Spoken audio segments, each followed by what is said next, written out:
Assalamualaikum warahmatullahi wabarakatuh. Baik, perkenalkan, nama saya Nur Arisanti Dewi, NIM 18053063. Pada video kali ini, saya akan menjelaskan dan mempresentasikan hasil penelitian saya yang berjudul Analisis Pengaruh Pengangguran Terhadap Tingkat Kemiskinan di Sumatera Barat pada periode 2014-2019. Bab 1, yang pertama itu bab 1, terdapat pendahuluan latar belakang dari penelitian ini. Pembangunan di suatu negara berkembang diidentikan mengupayakan peningkatan pendapatan per kapita. Dengan meningkatnya pendapatan per kapita, sangat diharapkan dapat mengatasi masalah yang terjadi pada negara yang berkembang seperti kemiskinan, pengangguran, serta ketimpangan. Namun, kenyataan yang dapat dilihat saat ini, semakin melebarnya jurang pemisah antara yang kaya dan yang miskin. Faktor yang mempengaruhi kemiskinan merupakan faktor yang berkaitan, di antaranya pendidikan, tingkat pendapatan, akses terhadap barang dan jasa, gender, lokasi lingkungan, dan sebagainya. Kemiskinan tidak hanya dipengaruhi oleh pendapatan, tetapi juga aspek sosial, lingkungan, partisipasi dari masyarakat itu sendiri. Pemerintah melakukan pembangunan sebagai salah satu upaya untuk dapat mengatasi masalah-masalah tersebut. Pembangunan diarahkan kepada daerah, khususnya daerah yang mempunyai persentase tingkat kemiskinan tinggi dari tahun ke tahun. Salah satu sektor titik berat atau sektor andalan pembangunan nasional adalah efektivitas dalam penurunan jumlah penduduk miskin. Nah, dilihat pada tabel 1.1 yaitu persentase penduduk miskin di Sumatera Barat pada tahun 2016 sampai 2019, di mana pada angkanya terlihat bahwa terjadinya penurunan dari tahun 2014 ke tahun 2015 dan terjadi kenaikan lagi pada tahun 2016. Di Sumatera Barat, tingkat pengangguran mengalami penurunan dari Agustus 2015 sampai dengan Agustus 2019 sebesar 0,90%. Tingkat pengangguran terbuka pada Agustus 2018 sebesar 5,34%, turun menjadi 5,28% pada Agustus 2019. Nah, pengangguran tersebut menyebabkan terjadinya kemiskinan. Pada tabel 1.1 tersebut menunjukkan persentase penduduk miskin di Sumatera Barat. Kenaikan dan penurunan kemiskinan setiap tahunnya terjadi disebabkan oleh beberapa faktor. Faktor utama yang agar terjadinya penurunan kemiskinan adalah dengan cara meningkatkan angkatan kerja atau dengan menurunkan angka pengangguran. Karena kemiskinan berkaitan erat dengan lapangan pekerjaan dan penduduk yang dikategorikan miskin biasanya tidak memiliki pekerjaan atau menganggur. Nah, selanjutnya ini tabel 1.2 persentase jumlah pengangguran di Sumatera Barat. Meningkatnya jumlah pengangguran di Sumatera Barat akan menjadi penyebab meningkatnya kemiskinan yang terjadi. Faktor pengangguran sangat memberikan pengaruh terhadap tingkat kemiskinan karena salah satu yang menjadi penentu kemakmuran masyarakat adalah pendapatan. Pendapatan akan maksimal apabila tingkat pengangguran turun dan tenaga kerja penuh dapat diwujudkan. Nah, selanjutnya berdasarkan hasil dari penguraian latar belakang tersebut, di mana terjadinya tingkat kemiskinan pengangguran yang tidak stabil, yaitu turun naik. Maka saya tertarik untuk melakukan penelitian dengan judul Analisis Pengaruh Pengangguran Terhadap Kemiskinan di Sumatera Barat pada periode 2014 sampai 2019. Nah, jadi bagaimana sih pengaruh pengangguran terhadap kemiskinan di Sumatera Barat pada periode yang saya pilih tersebut? Nah, identifikasi masalah pada penelitian tersebut. Yang pertama, tingkat kemiskinan yang tinggi sehingga belum meratanya kesejahteraan yang dirasakan oleh masyarakat. Yang kedua, tingkat pengangguran yang tinggi yang pada akhirnya menyebabkan kemiskinan pada masyarakat di Sumatera Barat. Batasan masalah pada penelitian ini mengingat begitu banyaknya permasalahan yang harus diatasi agar peneliti dapat membahas lebih tuntas sehingga dapat mencapai sasaran yang diharapkan dan tidak melebar terlalu jauh atau keluar dari konteks yang dibahas, perlu adanya batasan masalah.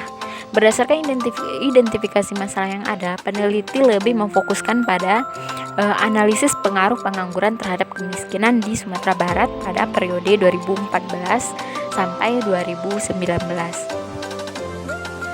Selanjutnya, rumusan masalah. Kemiskinan di Sumatera Barat mengalami penurunan dari tahun 2017 yang sebelumnya pada tahun 2016 mengalami peningkatan yang cukup besar, yaitu mencapai 7,12%.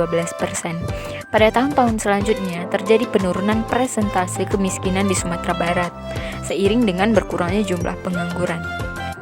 Diharapkan faktor-faktor yang mempengaruhi kemiskinan seperti pengangguran dapat meminimalisir kemiskinan yang terjadi di Sumatera Barat. Oleh sebab itu, dalam penelitian ini saya merumuskan permasalahan yaitu bagaimana pengaruh pengangguran terhadap kemiskinan di Sumatera Barat pada periode yang telah ditetapkan tadi.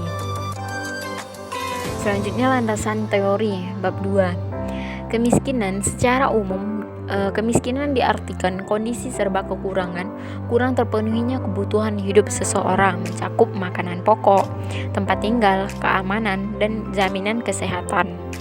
Nah, penyebab dari kemiskinan tersebut, yang pertama adanya keterbelakangan dan ketertinggalan sumber daya manusia, tercerminkan dari rendahnya indeks pembangunan manusia. Di sini dapat dilihat bahwa kurangnya pendidikan yang didapatkan oleh masyarakat tersebut. Yang kedua, ketidaksempurnaan pasar sehingga dapat menyebabkan kemiskinan. Selanjutnya, kurangnya modal yang menyebabkan rendahnya produktivitas. Kurangnya modal sehingga menyebabkan terhambatnya kreativitas dari masyarakat dalam melaksanakan produktivitas. Selanjutnya, mengenai pengangguran. Pengangguran merupakan salah satu aspek menilai kinerja perekonomian. Menurut Badan Pusat Statistik, pengangguran adalah istilah yang digunakan untuk orang yang tidak bekerja sama sekali, sedang mencari pekerjaan, bekerja kurang dari 2 hari selama seminggu, atau seseorang yang sedang mencari pekerjaan. Teori Lewis mengemukakan bahwa beberapa negara berkembang memiliki kelebihan pada tenaga kerjanya. Nah, dapat kita lihat sendiri pada Indonesia juga demikian. Menurut Rizky 2018, pengangguran memberikan pengaruh terhadap kemiskinannya karena dengan adanya pengangguran yang tinggi akan berdampak kepada laju pertumbuhan yang lambat sehingga akhirnya menyebabkan kemiskinan. Nah, hipotesis pada penelitian ini yaitu hipotesis HA-nya adanya pengaruh yang positif dan signifikan antara pengangguran terhadap kemiskinan di Sumatera Barat pada tahun 2014 sampai 2019. Yang kedua, hipotesis kemungkinan yang kedua, tidak adanya pengaruh yang positif dan signifikan pengangguran terhadap kemiskinan di Sumatera Barat pada tahun 2014 sampai 2019. Jenis penelitian ini yaitu jenis penelitian kuantitatif asosiatif. Penelitian asosiatif ialah penelitian yang mempunyai tujuan untuk mengetahui pengaruh ataupun hubungan antara dua variabel atau lebih. Selanjutnya, populasi. Populasi yang digunakan adalah seluruh data yang terkait dengan tingkat pengangguran dan tingkat penduduk miskin di Sumatera Barat. Sampel yang didapat atau yang digunakan dalam penelitian ini adalah data tingkat pengangguran dan jumlah persentase penduduk miskin berdasarkan Badan Pusat Statistik tahun 2014 sampai 2019. Pengambilan sampel pada penelitian ini yaitu dengan teknik total sampling atau sampel jenuh. Sampel jenuh merupakan penentuan sampel bila semua anggota populasi digunakan sebagai sampel. Sampel dalam penelitian ini adalah seluruh anggota populasi, yakni 12 kabupaten dan 7 kota di Provinsi Sumatera Barat dengan kurun waktu 6 tahun, yaitu 2014 sampai 2019. Studi dokumentasi data penelitian ini diperoleh dari Badan Pusat Statistik yang digunakan data time series berdasarkan runtut waktu dan Provinsi Sumatera Barat tahun 2014 sampai 2019. Yang kedua yaitu studi kepustakaan yang bersumber dari buku-buku ekonomi, jurnal, skripsi yang terkait dengan variabel penelitian. Sedangkan instrumen yang digunakan pada penelitian ini adalah alat bantu bagi peneliti dalam mengumpulkan data. Jenis data yang digunakan ialah data time series pada tahun 2014 sampai 2019. Data yang digunakan adalah data pengangguran dan kemiskinan di Sumatera Barat. Dan sumber data tersebut diperoleh dari Badan Pusat Statistik atau BPS. Nah, sekian dari hasil presentasi saya. Terima kasih sudah menyaksikan video ini. Wassalamualaikum warahmatullahi wabarakatuh.